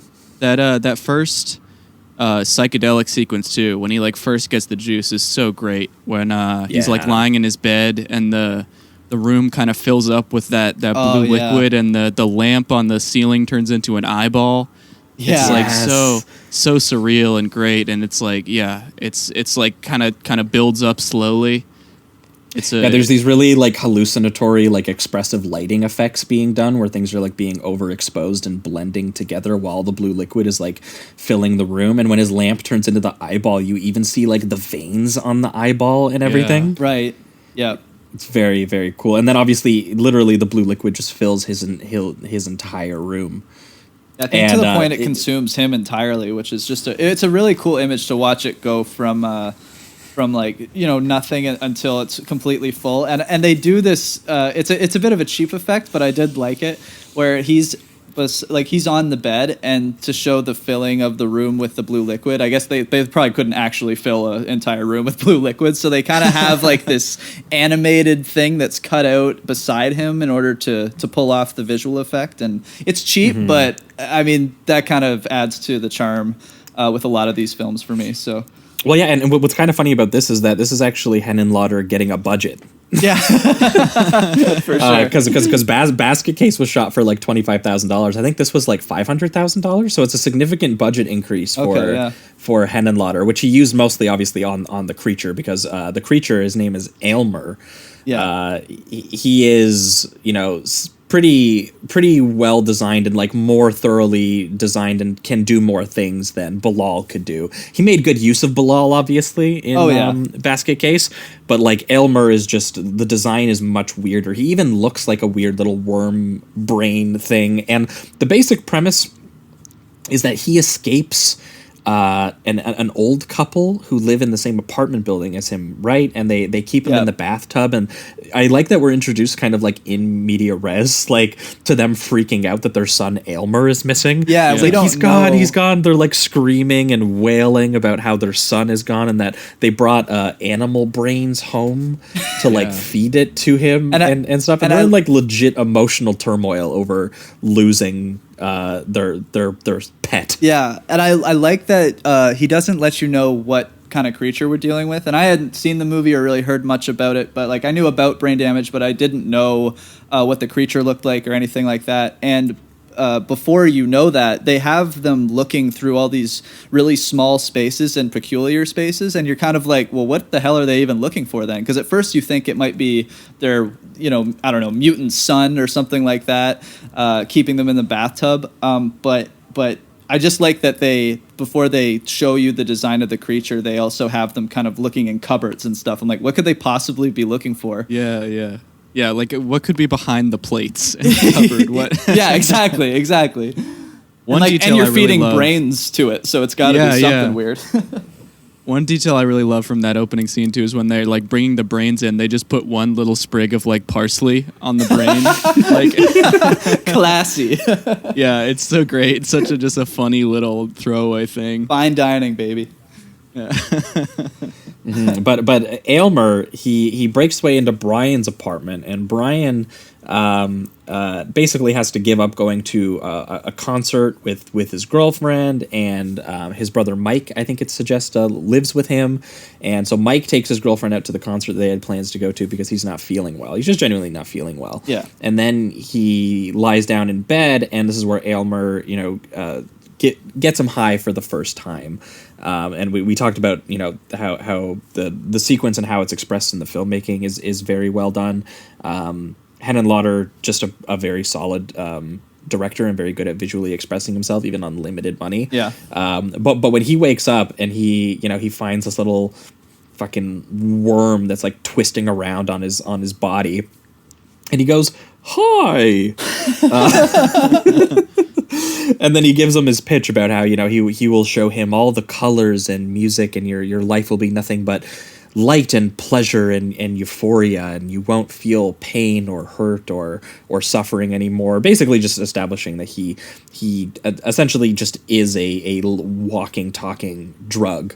And he then tells him, though, "Take me for a walk. I'm hungry." Oh my God, he's like, okay. So he gets him high, and his overall sort of ploy is that he gets them high so that he can then use their body, and he's creating a sort of like unwilling symbiotic relationship, and just using sort of like this leech LSD biological function that he has, where he makes the people hallucinate so that then he can guide their body to the places he wants them to go, so that then he can go and latch onto people's brains and suck their fucking brains out, like he does at the street trash junkyard with the he just like literally just latches on to like his forehead and just starts like pulling shit out. I really like the shots of when he's getting injected with the blue liquid and getting the high, that it shows like his brain kind of seeping the blue liquid into it, like it's drinking it in. Oh, yeah, like into his like nervous system and his spine. And they do that Yeah. almost every time they show the needle going in, and I just found it very effective. It's kind of just like this reminder of the kind of the physical dependency that he's getting every single time that he's injecting the liquid. Yeah, and with the electricity that goes through the brain too. It's a very good visual indicator of this. If you couldn't guess, this stuff's bad news. Definitely, for sure. But it makes you see all these colors and Right, synthwave vibes. man. How could a chemical from an evil little log of poop be bad? I don't understand. When you can see all the colors of the rainbow. When he eats that security guard's forehead or whatever it is, and Brian just goes, "Is he okay?" And he goes, "Not bad, a bit underdone." That's great. Good line. Oh man, and yeah, again, the rest of this movie just becomes Aylmer and Brian, forming the symbiotic relationship where Aylmer is making him feel very good and making him see these amazing images, and he's always saying things like "juice me again." But it starts to isolate him from his girlfriend and from his brother and from the people around him. He tries to explain, the thing about the colors to her, and there's this really amazing sequence where he goes out to dinner with her, and he's trying to explain, look, I'm not spending as much time with you because I'm getting high, but he's like, you gotta understand how good it feels. It's so euphoric, and he genuinely likes her and wants to relate the experience to her. He wants to explain it, his actions. Because clearly, before this, he's never had an issue with this. He just seemed like a normal guy. But then his desires and Aylmer's desires start to commingle. They start to inside his body. They are starting to merge together a little bit. And this is one of my favorite things that actually just even happens in the movie when he's sitting there for food with his girlfriend at the dinner table. And his spaghetti just starts turning into brains and throbbing brains on his dinner plate. Yeah. And he's obviously freaked out by that because that's what Aylmer wants. Aylmer is thinking brains, and that is literally visually appearing in his eyesight as his spaghetti is now brains. Yeah. And I think it's very, very cool effect. And it's that first kind of at first he's feeding the little brain Aylmer so that he can keep getting high.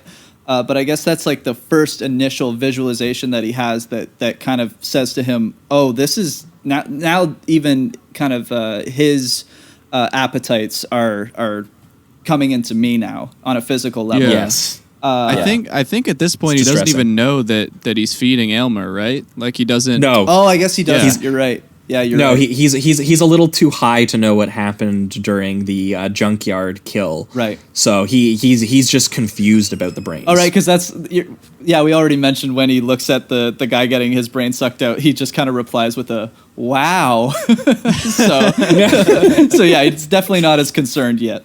Good point. No, he doesn't know until he spends the night dancing at the punk bar in what essentially is a Neon Scuzz musical sequence. Man, this scene is for his wild. night on the town. Genuinely, what separates Henenlotter, I think, is that Henenlotter, he is a next level trash artist. Yeah. But he is someone who would take the time to be here is how this character's psychological experience feels. He's having a great time. He's at the dirtiest bar you've ever seen, and he is having a blast. Oh, just dancing. He's going full cruising mode, just partying it up. Yeah, it's amazing. And a girl comes up to him who kind of likes him because he's the one guy at the bar who's in a suit, and she's like, that guy's weird. So she takes him into the back alley, and she decides she's going to go down on him. While reaching into his pants, looking for a penis, she finds Aylmer. Yes, she does. And Aylmer goes right into that mouth and pulls those brains out.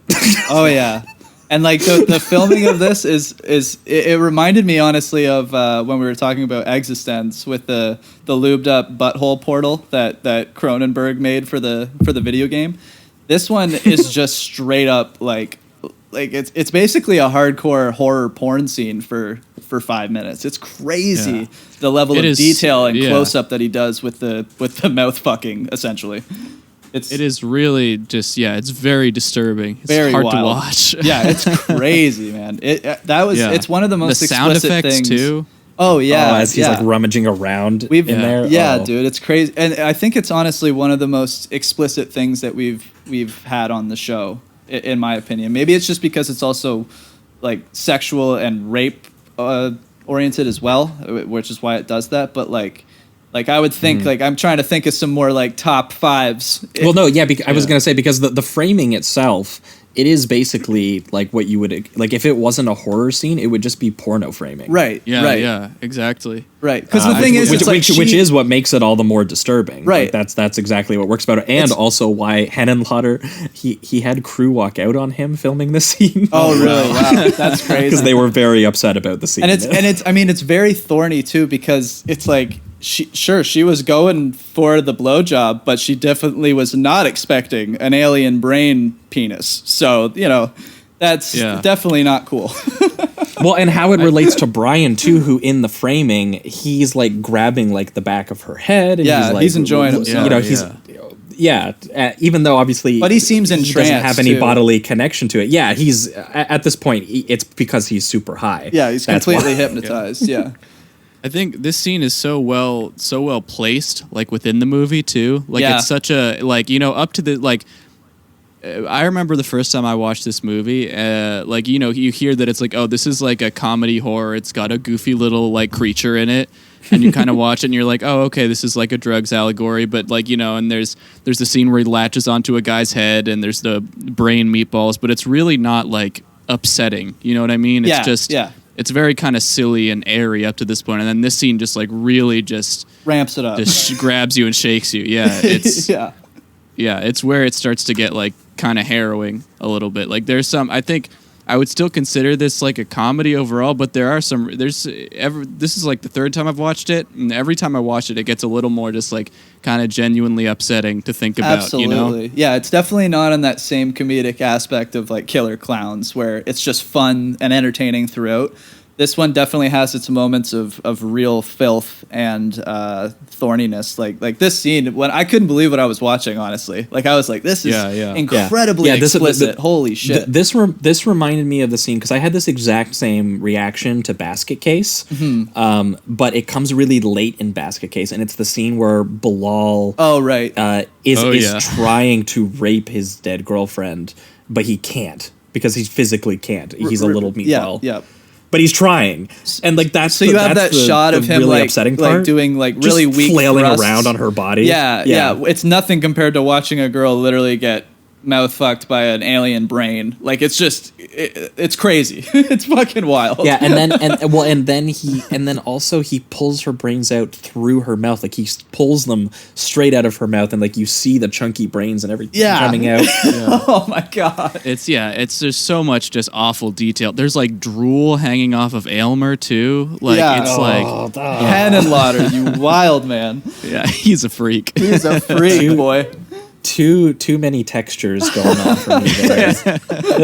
Oh man. But this is where Brian finds, he kind of wakes up from the night's events, and he finds out that he's got blood on his underwear, and he goes, "What the hell happened tonight?" As the old man who owned Aylmer in the opening scene, finally finds him and says, you have our son.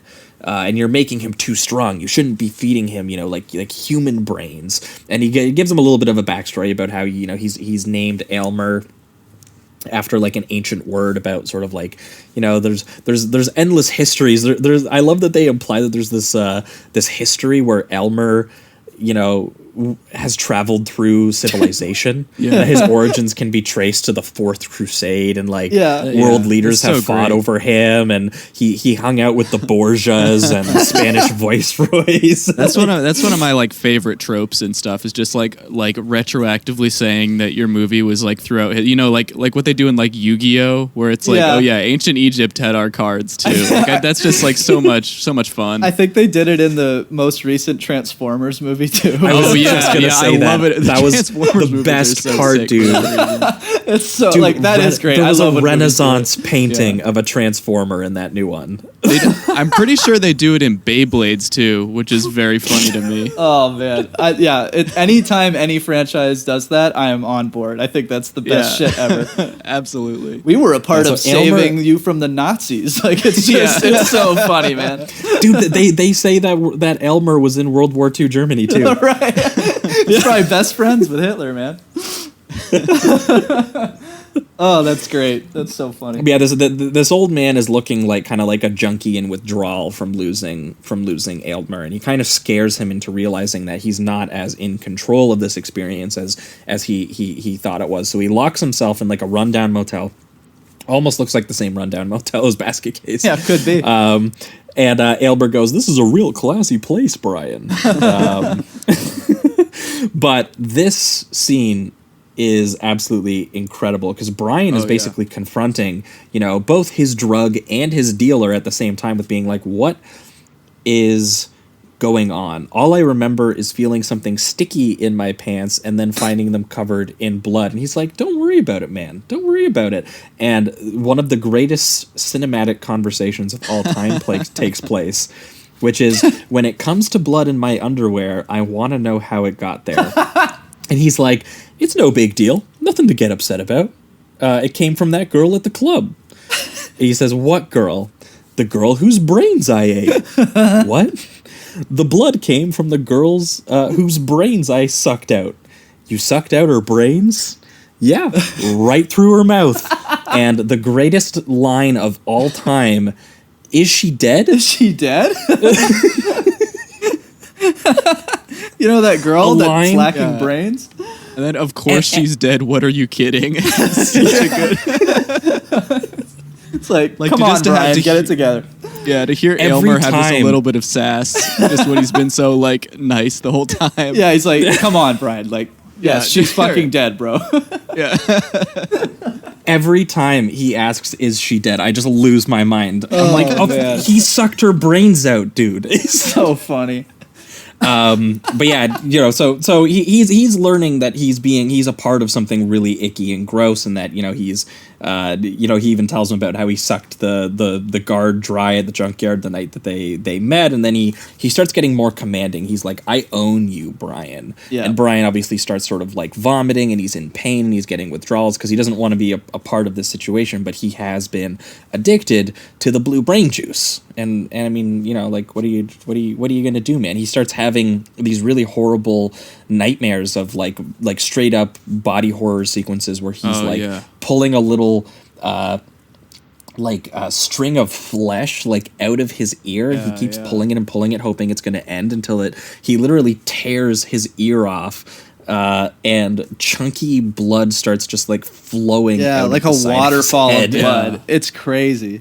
That scene is great. It's so uncomfortable. It's so just the like that like rope thing is just so well done. You can just like feel it when you're watching. It's just disgusting. It's like it's the body horror version of when you pull like a string off one of your clothes. Yeah, exactly. It was like the body horror version of the withdrawal scene in Train Spotting a little bit. Like where Ian McGregor just starts seeing the most crazy whacked out shit in his room. But this time you have just like that horror element. So you have the ear, and then I really like Aylmer, after he kind of wakes up from the fever dream, he's just like, whenever you want the pain to stop, I'll be right here. And it's just there's a creepiness to like the drug itself telling you like, hey, I'm the answer. Just inject me again, and it's all over. Don't worry about it. And I do also ready to beg for it, Brian. Yeah, I also really like how long this sequence is, because it just kind of like it makes it seem like Brian is really, really trying not to take the drug again, because it's like it's a good 5-minute sequence of him just like sweating, having fever dreams, and the whole time Elmer's just sitting there like mocking him and telling him it's like, hey. Oh, dude, he's having a blast. He's like wiggling around in the sink. Yeah, he's singing at one point. He sings Elmer's tune. Yeah, Elmer's tune. I wrote down some of the lyrics here. It's why are the stars always winking and blinking above? What makes a fellow start thinking and falling in love? It's Elmer. It's Elmer's tune. That's great. Oh my god. And I love, once again, like, he's got that TV host voice, so when he's singing, it's very like leading man show tune kind of thing, and I love that aspect of it too. Yeah, he's doing like Sinatra voice or something. Yeah, exactly, exactly.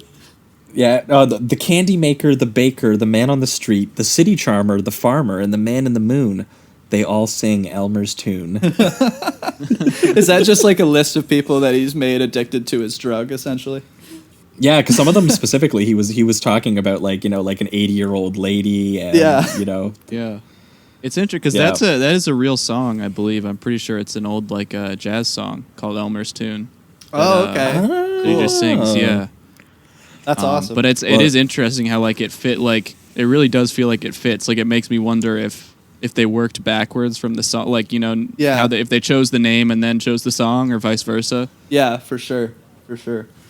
Yeah, but essentially Brian tries his best to resist, but he really can't, and it is really torturous. Like the way that Henenlotter films this, it's really upsetting, and it's really easy to understand why he just wants to go back to the psychedelic brain juice at a certain point. Yeah, you don't blame Brian, even though Brian knows that with taking it comes, him helping feed Elmer. Yeah, and yeah, which means he's got to kill people.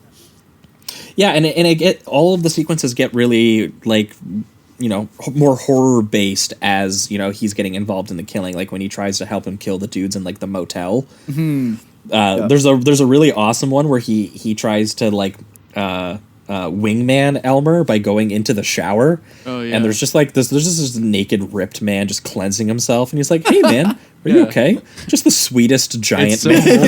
Yeah. You're just like, no, nobody's gonna give you any trouble, and then just leaves.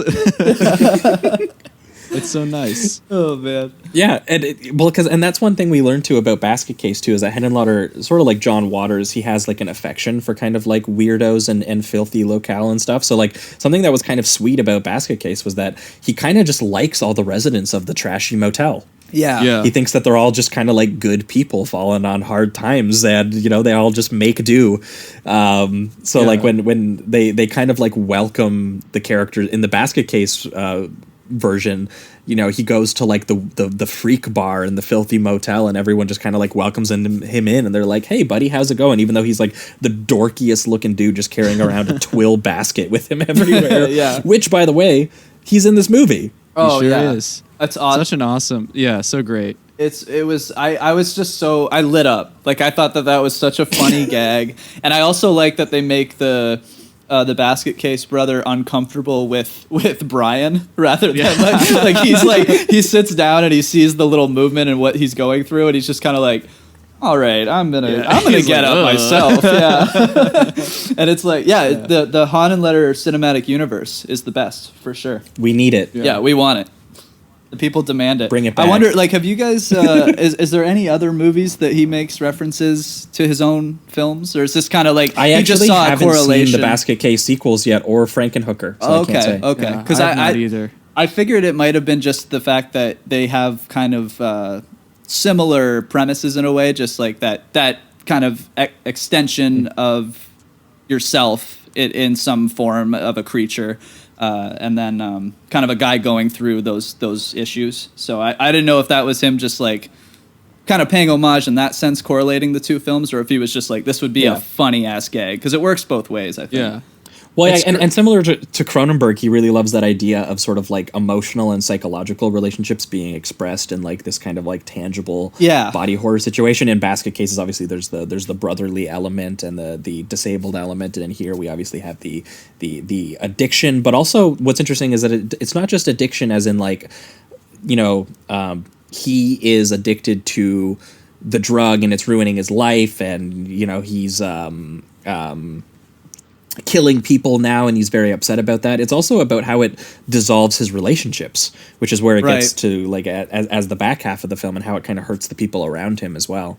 Yeah, because he starts neglecting his girlfriend because of the drug, and essentially that brother just swoops right in. I know. I'll say that brother's a little sus. But yeah, right from like the very beginning. Like, it's like he's just waiting. He's just really waiting is. for Elmer to come in there. We might have a version where he fucking placed Elmer just so he could get get the girl. Yeah, there's that crazy scene where his brother and his girlfriend are like having sex, and like there's that like first like Elmer like stands up under his covers to look like a boner. There's that little like visual gag, which is like all kind of a gag, and then also like very thematic and creepy. Well, because it's happening while he's listening to them have sex in the next room, and then it turns into this like psychedelic threesome thing where he's like eating his girlfriend, and he has the like suckers from Elmer all over his body. Man. It's so it's one of those things where the filmmaking merges like the character experience in that moment, because he's sitting there going, I've neglected my brother and my girlfriend, and now they are having sex, and I'm listening to that. And then how that translates into the bodily function of him getting a boner, but the boner is just Aylmer. And then how that combines into, his psychedelic dream that he's about to have now that Elmer has given him the brain juice again. It's very Cronenberg. Really well done. Very Cronenberg. Yeah. It actually reminded me of the sequence in Dead Ringers when he goes to sleep and he imagines her biting off his umbilical cord in his sleep. Yeah, because like again, it's that like emotional relationship with his brother where he feels like he needs to disconnect from his brother, that this girl is tearing them apart, and it's rendered in a literal image of the woman biting an umbilical cord, attaching him and his brother and they together. have that sequence where they kind of do that sandwich with the girl or whatever with Jeremy. And so it definitely gave me Cronenberg vibes, just mixed with the kind of anxiety from the sexual aspect in the scene, and then the body addiction and the dependency on it, and then I mean to watch the guy have those like suctions on the blue suctions on his stomach was very much like a Videodrome kind of thing or something. Yeah, they look like mushroom spores or something. Right? Yeah, or like octopus tentacle suckers or whatever. Yeah, very strange. Yeah, and what's so kind of I think what ends up kind of being harrowing about this is that this is where any other filmmaker, I think, would just lean into the trashiness. And instead, what Brian doesn't go, I want revenge on those people. He instead realizes that his psychedelic dream means that his feelings of, that he might have of, annoyance at them or something like that is going to blend in with Almer's desire for brains. So his reaction is the same way that, the brains were appearing on his plate. He's like, my feelings towards you could end up with Aylmer coming after you. Right. And he basically admits, he just goes, look, he needs the brains, but I need his juice, and I can't cope with the killing. I can't I can't cope with knowing that I'm going to kill someone. So I'll just take his juice so that I won't have to know, but I also won't know if it's you or not, and I don't want it to be either of you. Like, I don't want to kill you. Yeah. But if I take his juice, I won't know if I'm killing you or not. Yeah. There's still like and it's really sadly delivered. It's still it's very, I think that you're right that's like really what elevates like this from like, some other like New York trash sleaze type stuff, is that you really there really is still like a care for the characters. Like there's still people, with relationships that are very clearly like suffering. It's not just, it doesn't ratchet it up from there, it kind of starts to die down a little bit in terms of the craziness. It really does. It's like really because that's when he chases Barbara onto the subway, right? And when we see Dwayne and Bilal chilling down beside them, and then Barbara tries to make up with him because she's like, look, when you spoke to me like that, I saw you for the first time in a long time, and all this ever was just that you weren't there. I didn't want to lose you, and so like that moment actually is what seals her fate, is that he revealed his old self to her. She tries to kiss him, and we get a repeat of the blowjob sequence, but in from mouth to mouth this time. Yeah. A little That more scene loving on the subway in a sense. That scene on the subway where Elmer keeps like kind of coming out of his mouth for just like a moment and then going back in, like whenever the lights flash in the subway. Oh yeah. Yes. It's just I almost so forgot fun. about that. Such a fun effect with that like weird little noise too. Like the sound design for Elmer is so great. I love those like weird like glugging and gurgling noises. Yeah. Like for sure. Yeah. Just a really fun scene. Like even though it's the part of the movie where it starts to just get really like at least for me like kind of sad. Oh, for It sure. just is fun to just have that like little goofy like visual effect to kind of lighten it up a little bit. Yeah, because it gets really, really depressing as it goes. Yeah. Yeah, when he's kissing her and her eyes start rolling and you can hear the crunching and the gurgling sounds, and then he pulls away from the kiss and he's like chewing on chunks of her brain because like he's also getting in on the eating now, essentially. Yep. And again, there's also like some like faded color distortions happening here where their kind of brains are kind of like merging together and their eyes are merging together a little bit as well. Yeah. Yeah, it's again, this element of it is just where it just ends up being sad. I felt the same thing about Basket Case. When we finished watching that, it was one of those things where like it starts off as like there's a meatball just like tearing people's faces apart, and by the end of it, it's just two brothers like dead on the ground. Yeah. And you were welcomed into Bilal's point of view where he's like, having a fantasy about having, like a real body and being able to have a relationship with a girl. And that like he just wanted like basic human things. Yeah. And it was, no one could get past what he looked like. And you feel something similar here. That is just like, Brian tried as hard as he could to resist, but he can't. It's just too powerful. And and it's kind of like ruined everything around him. And I mean, there's a whole altercation sort of like at the end of the film with the with the old couple too. Right. Where they're also in a similar experience where they're ready to like basically kill him to get like Aylmer back and everything like that. There's one amazing bit in that altercation where like Aylmer starts giving Brian the brain juice, and then the old dude starts like squeezing him, overloading him and ODing him with like all the brain juice and stuff like that. And Aylmer, because he like let so much of it go, he starts like bulging out and like retching and like bleeding everywhere. Yeah, it's awesome. Yeah, and Brian even gets like a giant like gooey like a bleeding bulge on the top of his head and everything like that, which then like shoots off to become like the poster image, which was always what made me want to check out the film, was like the fireworks like coming out of his head. But you realize too that when people, his brother comes up and sees him, sitting in his room and he's OD'd on the brain juice, and there's just like this blinding electrical storm literally like pouring out of the top of his like open skull, and you're just left with this image of just like pure like destructive euphoria, and that's it. That's all you're left with. Yeah, and such an incredible final shot. Yeah, the roommate and cops just watching in shock as this guy is just his whole head is exploded. It's great. Yeah, I love. And it really, cuts to really a great cool way to end the score film too. I was kind of hoping it cut to Elmer's song. That would have been good. But that synth score I did find pretty fire. Yeah. Well, and I mean, and just a really like kind of like a bold way to end the movie too. Because like it's like literally it ends on I guess what you would consider like in a movie about drugs, it ends on the OD sequence, but just what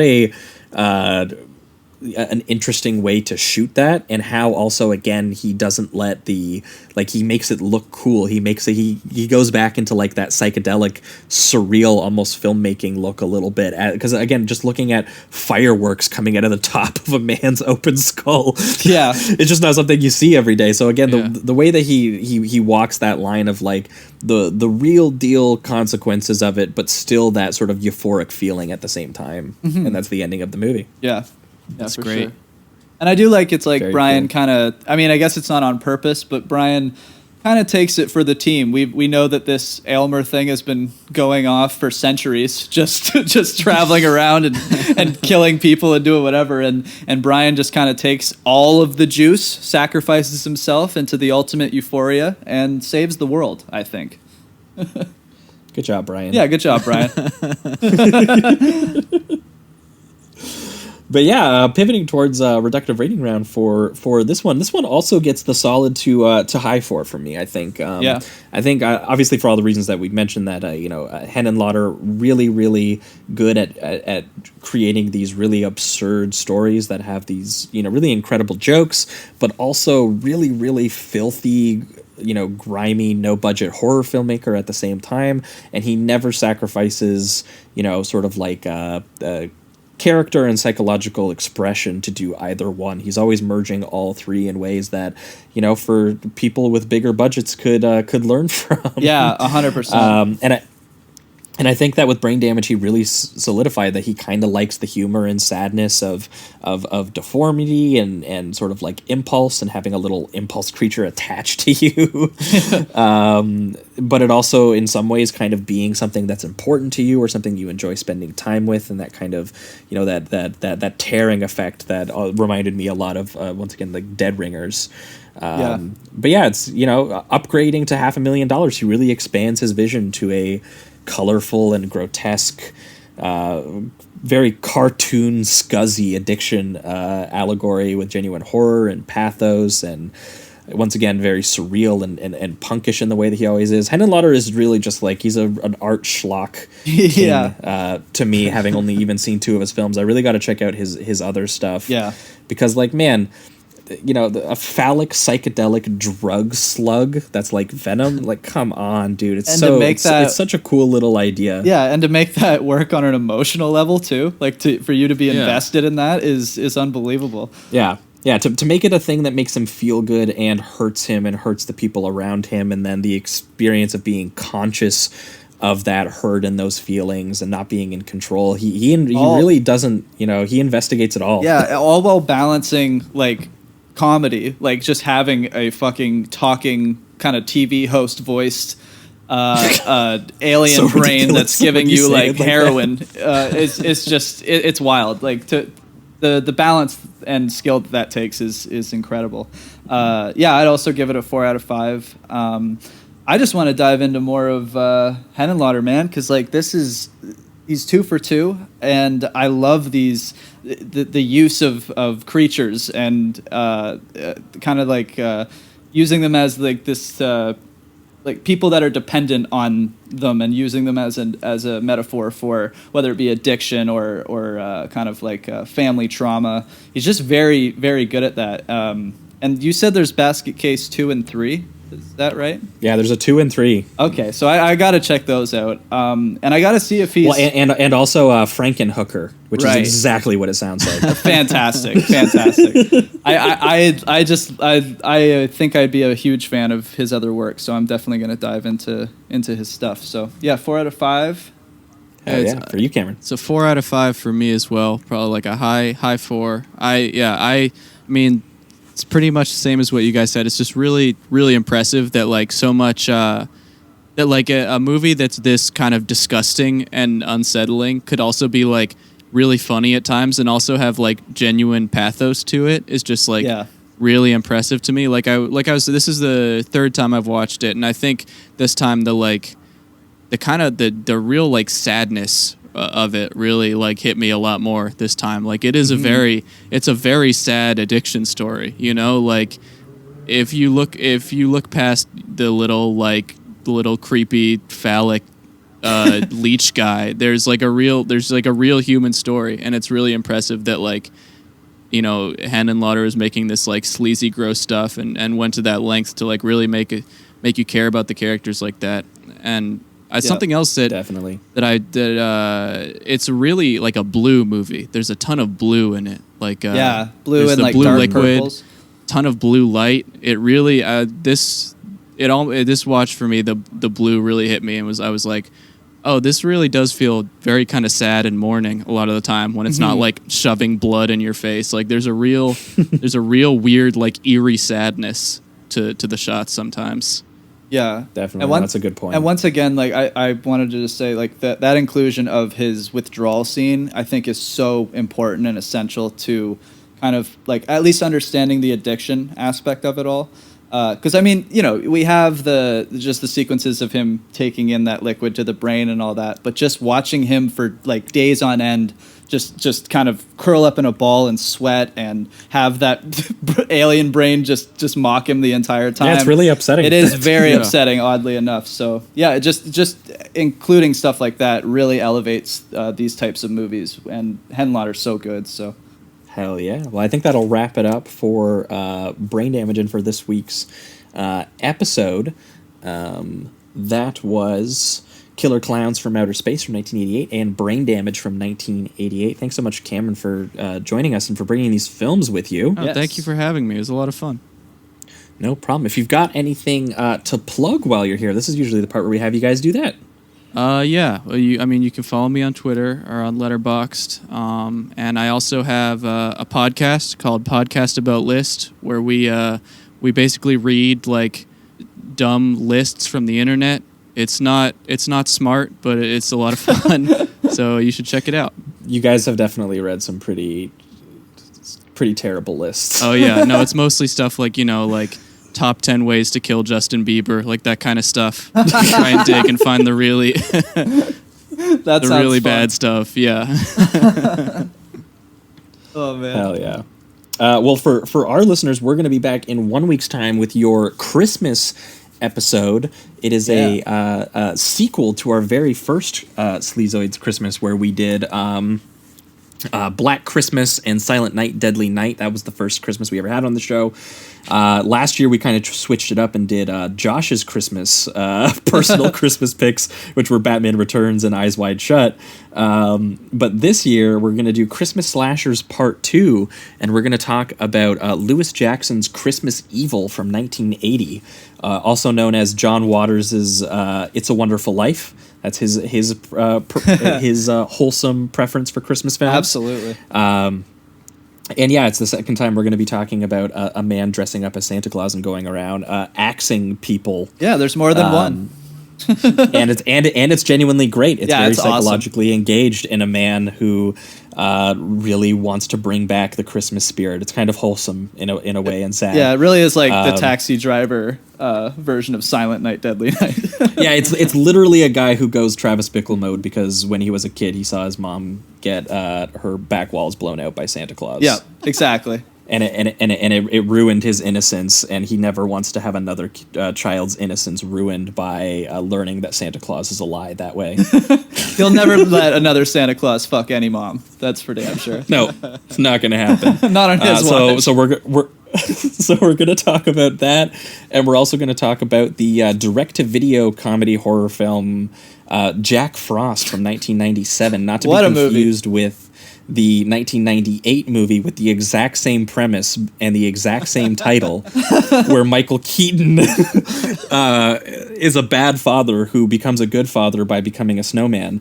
Jack Frost is the literal same premise, but what if like a serial killer came back as a snowman? I'm convinced it was inspired by the horror direct to DVD movie. I'm almost certain. And they claim that he shot it in like 94 or 95 or something like that. Yeah, so come on. Like Michael Keaton was like, that's the part I need to play right there. Yeah. Yeah, but that snowman kills a lot of people.